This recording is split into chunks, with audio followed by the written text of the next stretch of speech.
Nous allons voir maintenant l'attaque du léopard. C'est une attaque spécifique destinée à atteindre une région où peu de chair est exposée.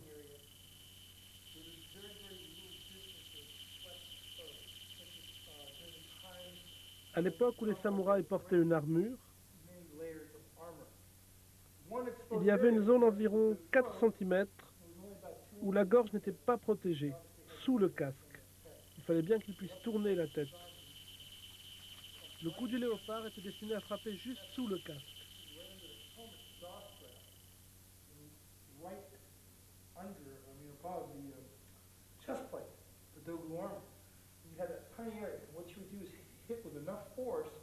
Donné avec une force suffisante, il écrasait le larynx et la pomme d'Adam, provoquant l'asphyxie.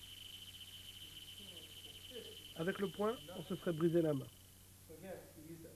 De nos jours, on peut utiliser ce coup face à un motard portant un casque intégral.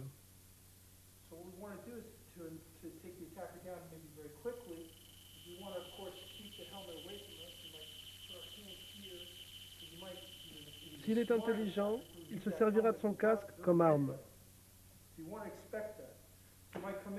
Donc, on va bloquer avec la main gauche et frapper aussitôt à la gorge. On frappe avec l'extrémité des phalanges pliées et on cherche à atteindre des zones molles et le cou. On peut frapper l'extérieur du cou, ici. Ainsi, on écrase l'artère coronaire. Ce faisant, on stoppe l'arrivée du sang au cerveau et l'homme s'évanouit aussitôt. Cela peut facilement provoquer la mort. Encore une fois, la frappe du léopard. Pensez à un léopard qui court. Certains croient qu'on attaque avec la paume, car ils n'ont pas bien vu le mouvement.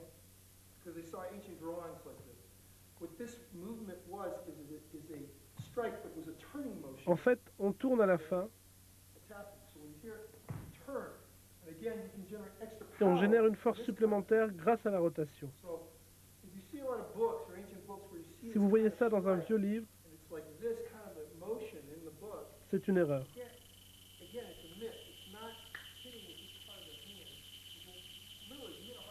Si vous frappez quelque chose de dur, vous allez vous briser les doigts. On tourne ici pour frapper à la gorge.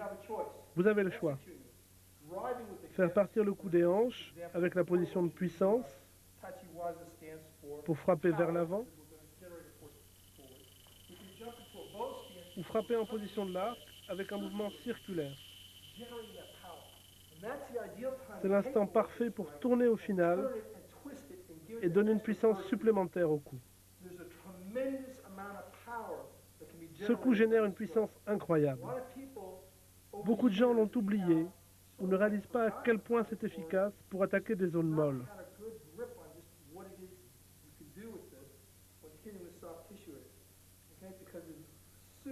C'est vraiment super.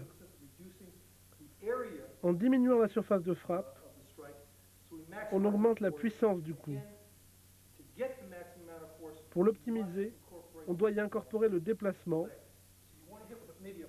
soit l'arc, en tournant les hanches et en frappant comme un fouet, très vite. On écrase la trachée, ou on stoppe le sang au cerveau, ou du cerveau au cœur.